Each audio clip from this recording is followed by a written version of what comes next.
Go. Hi, I'm so excited to be here live at Dr. Steiger's office in Boca Raton, Florida. So we're behind the scenes with you. We want to know, what do women want coming up in 2017? What do you see as the procedures? Well, we're still in 16, but 17 is definitely knocking on the door. Well, it's amazing, things are becoming more and more non-surgical as time goes on. Clearly, facelifts are still a bread and butter business for us, and things that we're doing on a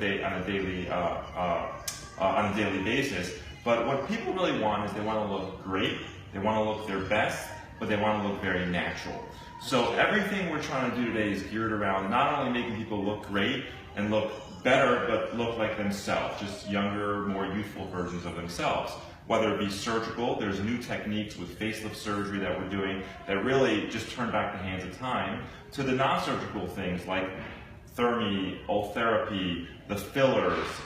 In 2017, there's a few new fillers coming on the market, and potentially a few new toxins coming on the market to compete with Botox and Dysport. So it's pretty exciting times in the world of facial aesthetics. So I'm definitely looking forward to 17, but definitely 16 is exciting as ever. And what about techniques? Are there any new techniques with these new injectables and fillers? Because I've watched you inject, you do an amazing job. Thank you. So what's new? What can you tell people to look forward to? And do they have to be nervous that they have to be put out, that they need anesthesia?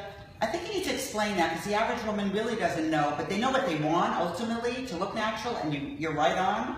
But what can they look forward to? Well, I think, especially with fillers, we definitely know put people out for fillers. We have great numbing creams and new methods of injections that are not, they've been out for the past few years, but we're using cannulas to inject more and more. Cannulas are not needles, they are dull, and what that means is they don't cause bruising as much as the way needles used to cause bruising.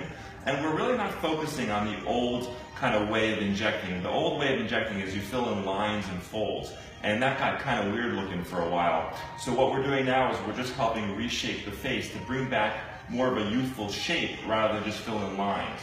So we're not just filling in wrinkles, we're filling in the periphery around the face, to frame the face, frame the eyes, and take attention away from line folds and wrinkles to bring back that more youthful shape. That's great. And one last question. Yeah. So now the women are going to look amazing. Right. What do we have for the men? Well, the men are doing all the same. The largest growth segment in plastic surgery of the face is certainly men. Men used to be about 15% of the business in cosmetic surgery, and it's certainly growing about 20%, maybe even more now. Men can do the same things women do. Our theory, our philosophy with men are a little different. We don't want to feminize a man. We want to keep that masculinity, but we want to make it very seamless in a way that we can make them look natural and younger without looking like they've had anything done. And men are seeing that that's possible, and they're kind of competing with the women in that aspect. As I see women doing facelift surgery and injections, and the husbands are interested. And they're like, wow, I can do this too and look great. And it's definitely an amazing thing and amazing times in our field for that. And does anybody have any questions, since we're live, that you want to ask Dr. Steiger? Now is the time. He is here and he is ready to answer your questions.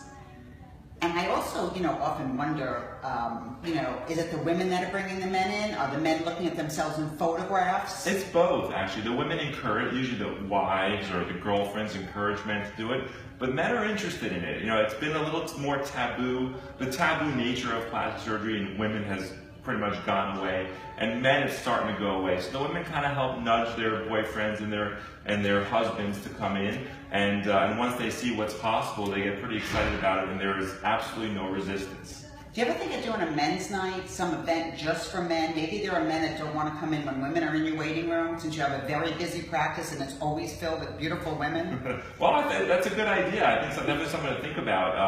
I think that's a great idea, actually.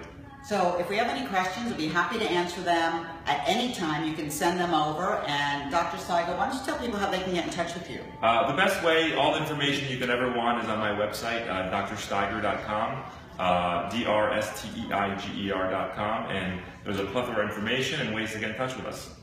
Thank you so much. Thanks. It was such a pleasure. All right, and you're such a dog. Thank you. Thank you so much. You're Thank welcome. you. Thank you very much.